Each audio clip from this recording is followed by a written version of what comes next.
aunque el título es diferente. Gracias, Alex. Gracias en primer lugar a todos vosotros por estar aquí. Gracias a Novartis, como también es de mi deber, por haberme invitado a participar en este foro. Y sí que tengo que empezar reconociendo que yo durante muchos años he sido uno de los muchos escépticos en este grupo de fármacos y en la utilización. Pero bueno, el tiempo, la consolidación de algunos de los datos que a mí me preocupaban, la experiencia personal, la seguridad en el manejo del fármaco, que te da confianza, pues eso, todos esos pasos han sido un poco los que han ido justificando en que en este momento el everolimus sea una piedra importante en la inmunosupresión de la unidad de trasplante renal de nuestro hospital, de mi hospital. Yo lo que intento en esta charla es, más que expresar miles de sitios bibliográficos acerca de esto, es contaros un poco el camino que he ido recorriendo durante este tiempo, por lo menos para trasladar mi experiencia y si eso puede servir para unidades de trasplante que todavía, estoy seguro de que muchas no han comenzado con la utilización rutinaria de estos fármacos. Esta es una diapositiva clásica que simplemente transcurre o que hace referencia a la aparición en el tiempo de los distintos inmunosupresores. Esta otra es una clásica que está adaptada de Vicenti, de todos los fármacos que se han ido muriendo por el camino, simplemente para recordar que nuestro arsenal terapéutico en este momento es lo que es y que probablemente en el futuro, por lo menos que yo conozca, a medio plazo, ojalá que a largo plazo sea diferente, no tenemos inmunosupresores de garantía que puedan apoyar o sustituir a los que ahora tenemos, sobre todo los de primera línea. Y esto es un poco también una diapositiva clave cuando también empiezan esto. Después de 20 años de trials, de investigación clínica, de utilización clínica, los inhibidores de mTOR, este es el camino que corren. Esta es la situación en la que se encuentran. Un registro americano donde un porcentaje muy pequeño, tanto en mantenimiento como de inicio, pues se hacen utilizar. Estos son datos del registro catalán, donde yo me muevo, que es un poco lo mismo, es decir, un poco más alto quizás que en el registro americano, pero también en este momento, tanto de inicio como de mantenimiento, los IMTOR, este es el camino que ocupan. Y han pasado, insisto, más de 20 años. En mi opinión, seguro que la de muchos otros, causas de la pobre utilización de estos fármacos en el momento actual. Pues yo, cosas que a mí se me han ido ocurriendo durante todo este camino.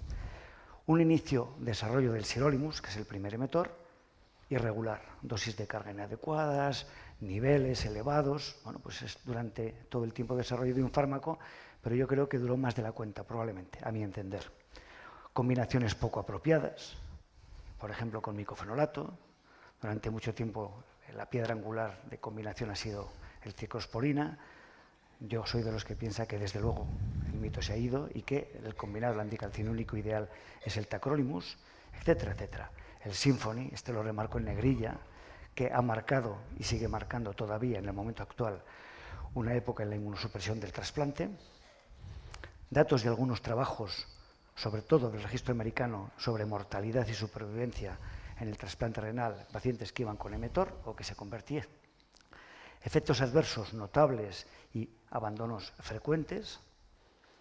El problema de los anticuerpos anti-HLA post-conversión o con los IMTOR, la inmunización post-trasplante. La mala utilización del fármaco cuando se emplea por primera vez. Esto yo me pongo como ejemplo. La peor forma de empezar un fármaco que tú tienes algún tipo de dudas es empezarlo en pacientes absolutamente inapropiados. Eso a mí al menos reconozco que me ha pasado con cierta frecuencia. Y después la comodidad. El protocolo estándar funciona bien, estamos razonablemente satisfechos, quizás no tanto con esto, y este es algo más complejo, porque por lo menos utilizamos dos fármacos de los llamados de ventana terapéutica estrecha, es decir, hay que hacerlos, los utilizamos haciendo niveles. Estas un poco son las etapas históricas, unas primeras etapas de lo que yo comenté, conversión un poco que yo denomino a la desesperada. Es decir, en pacientes seguro que inadecuados, desde luego con esta perspectiva actual, no inadecuados. No sé cómo me atreví a hacer esa conversión. Resultados fatales. Una etapa de estas, que es esta tercera, donde en pacientes ya bastante más seleccionados, sobre todo a nivel de función renal. Convertíamos, en ocasiones bastante tardíamente, fundamentalmente por cáncer y en alguna ocasión por infecciones resistentes o de estas recidivantes virales. De esta última etapa, que es 2012-2014 un poco, pues en la SEN del 2016 presentamos nuestra pequeña experiencia con 26 pacientes, simplemente para fijarnos de que luego, después de una conversión tardía de 55 meses post-trasplante, pero en enfermos muy seleccionados, no como en todos los anteriores, realmente la conversión, incluso tardía, era fácil, sencilla y sin mayores problemas. Casi en el 50%, como veis, los pacientes acabaron convertidos en monoterapia de everolimus con 5 miligramos de prednisona y manejando niveles que después se han dicho que eran los niveles más o menos correctos. Cuando había con monoterapia con prednisona, pues los niveles eran más exigidos y realmente la tolerancia pues era, yo digo que más que aceptable. Desde luego los dropouts, 26 o 3 casos de 26, los hace que sea inferior a la media. Y esta experiencia o esta buena experiencia nos empezó a animar para empezar a hacer otras cosas. Es decir, utilización de este grupo de fármacos, en este caso ya everolimus, y después razonaremos por qué, o intentaré razonar por qué, pues en conversiones son muy tempranas, sobre todo en empezar a utilizarlos de nuevo. Y cuando nos planteábamos esta situación, pues una serie de reflexiones personales que seguro que muchos de vosotros los habéis tenido, tampoco descubro la pólvora. En primer lugar, los resultados a un año con el protocolo actual utilizado son buenos a corto plazo, pero no son tan satisfactorios a largo plazo. Yo siempre defino esta situación como a corto plazo yo estoy contento, a medio plazo razonablemente contento y a largo plazo resignadamente contento. Y sobre todo, algún apartado que entraría dentro de aquí es si realmente podemos minimizar de verdad, no retirar, minimizar realmente los anticalcineurínicos. Datos del registro americano, los últimos, un poco una diapositiva superponible, para dar cuenta de que no son tan buenos los resultados a largo plazo. Del registro catalán, y esta la pongo porque, fijaros además que remarca que en las últimas épocas, y seguro que se relaciona con el tipo de trasplante que hacemos, donante y receptor cada vez más difícil, pues los resultados incluso son peores, como no podía ser otra cosa. Una segunda reflexión, el cáncer, la incidencia de cáncer post-trasplante es un problema preocupante junto con su mortalidad y esto, pues en mi caso, por ejemplo, casi cada vez me preocupa más. ¿Se puede mejorar esta perspectiva? Pues bueno, todo relativo. Es decir, un primer estudio que levanta un poco la liebre, el CONCEPT, que es el estudio de conversión primero más importante y que por primera vez refleja que los pacientes que se convertían a sirolimus, parecía que la incidencia de cáncer en este grupo versus el que continuaba con ciclosporina, la incidencia de cáncer era mucho menor.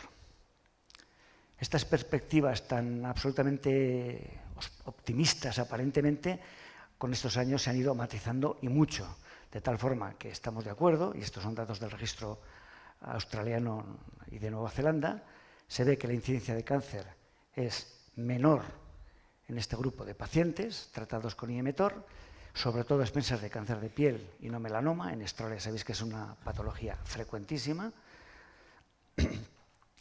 pero no tanto a nivel de otro tipo de cánceres, como en principio todo el mundo pensábamos y soñábamos. Simplemente este es pongo que es una especie de revisión crítica de este tema, publicado recientemente, que enseña muy bien la situación actual que tenemos con este tema, lo que acabo de comentar. Una tercera reflexión, las infecciones por virus y sus acciones, que más allá de la propia infección, por ejemplo, la oncogenicidad, también constituyen un problema de magnitud importante. ¿Se puede mejorar? Una idea pues simplemente para poner en estado la cuestión. Como también todo el mundo sabéis, pues hay unas evidencias en cuanto a calidad diferentes en cuanto a los IMTOR y los virus. Es muy alta en la prevención del citomegalovirus, es moderada en el virus C, en el virus herpes humano 8, que es el del sarcoma de Kaposi, y en el BK, y las demás son niveles bajos. Pero sí que realmente que este grupo de fármacos tiene una incidencia clara en los virus, aunque las evidencias son moderadas y probablemente faltan más datos y más tiempo. Y una cuarta es la morbimortalidad de causa cardiovascular. Esto, obviamente, en el enfermo renal, prediálisis, en diálisis, después del trasplante, es un problema importantísimo y de una alta tasa de morbimortalidad. Se puede cambiar este aspecto, se puede mejorar, se puede decir alguna cosa. En la placa de ateroma, el inicio, el desarrollo, está clarísimo que los lípidos juegan un papel importantísimo. Bueno, en este punto también es de recordar que los IEMTOR provocan hiperlipidemias, pero también hay que decir, por experiencia personal, aparte de la literatura, que el control de esta hiperlipidemia por los IEMTOR es bastante fácil de controlar con dosis bajas moderadas de estatinas. Pero es que además no hay que olvidar que hay una serie de mecanismos inflamatorios muy importantes también en el desarrollo, en el inicio y sobre todo en la estabilización de la placa de ateroma. En estos mecanismos inflamatorios y en distintos niveles y a distintas vías, los IEMTOR tienen un factor protector.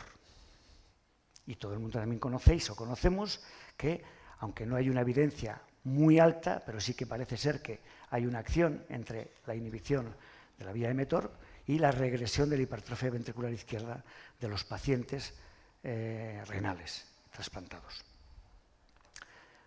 Con estas reflexiones, los IEMTOR son fármacos inmunosupresores que eventualmente podrían ser capaces de mejorar estas cuatro condiciones. Tampoco pongo evidencias altísimas. ¿Por qué no iniciar? Y esto es un planteamiento personal. Protocolos de más recorrido con ellos. Ya empieza aquí la valoración de poner IEMTOR de nuevo. Pero antes ya de decidir a ponerlo a la práctica, pues, y con las premisas que acabo de comentar, intentamos también resolver una serie de dudas para mí muy importantes que todavía parecía que no se acababan de resolver. Primero, estudios de mortalidad y de supervivencia del injerto. Para mí ha sido una especie de leyenda negra de estos fármacos. Cuando empezaron a dar resultados, sobre todo de registros, y sobre todo el registro americano, sobre que pacientes en el registro americano, que todo el mundo sabemos las críticas que puede tener, pero que es un registro cuyos datos han servido para manejar muchos aspectos del trasplante. Pues prácticamente en estos estudios, que casi todos, insisto, como 5 provenían del registro americano, los datos de mortalidad y de supervivencia eran claramente peor en los pacientes que se convertían o que utilizaban en algún momento de su vida IEMTOR. Una crítica muy fácil. Primero, eran 5 trabajos que la fuente era la misma, con más o menos pacientes y con más o menos con distintos matices. Pero eran enfermos de todo tipo, desde los primeros hasta los últimos, sin ningún tipo de selección, con dosis absolutamente probablemente inadecuadas, con niveles absolutamente inadecuados, etcétera, etcétera. No era el momento que se vive en los últimos años. Por supuesto que hay muchos trabajos donde la supervivencia era absolutamente equiparable. En cuanto a la supervivencia, realmente lo que ya se fijó, y esto se acabó de discutir, son los niveles. Por debajo de 3 nanogramos mililitro, la tasa de rechaza es elevadísima. No es sostenible. Por encima de 8, la incidencia de efectos adversos en relación con este fármaco son mucho más altas. Por lo tanto, la barrera de fijación entre 3 y 8 está claramente delimitada. Y un poco para rematar todo esto, pues el estudio TRANSFOR, que realmente habla de la eficacia y seguridad de este fármaco, que es absolutamente similar a la inmunosupresión convencional. Una segunda duda, ¿se genera más inmunización? ¿Hay mayor anticuerpos? Esta es la historia de... todavía se discute. Para mí, en principio, no digo que ya no, pero bueno, este es el primer trabajo. Este también es el primero que también levanta las sospechas de relación entre inmunización post-trasplante y IEMTOR.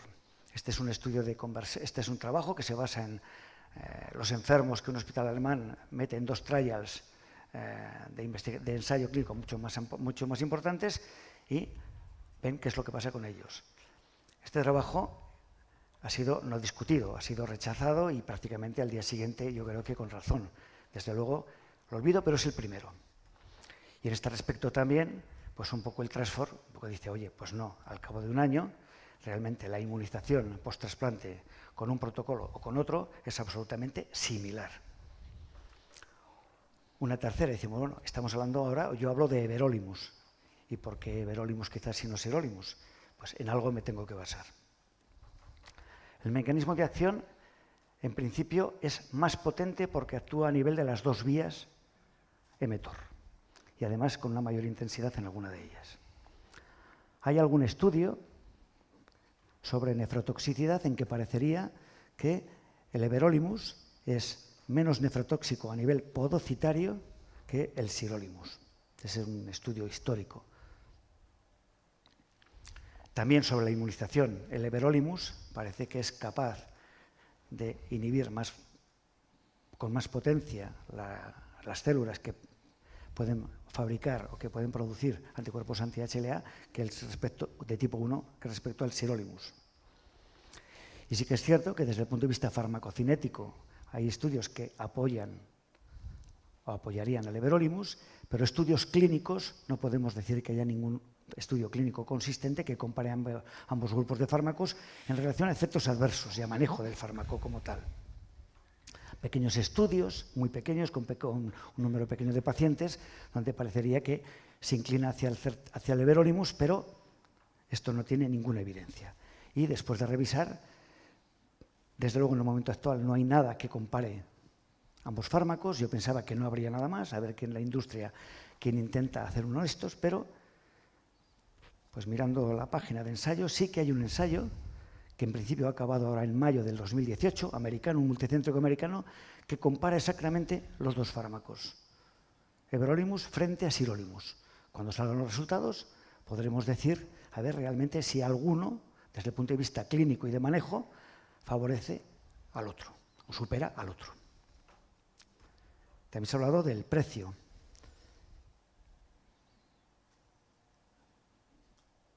Perdón.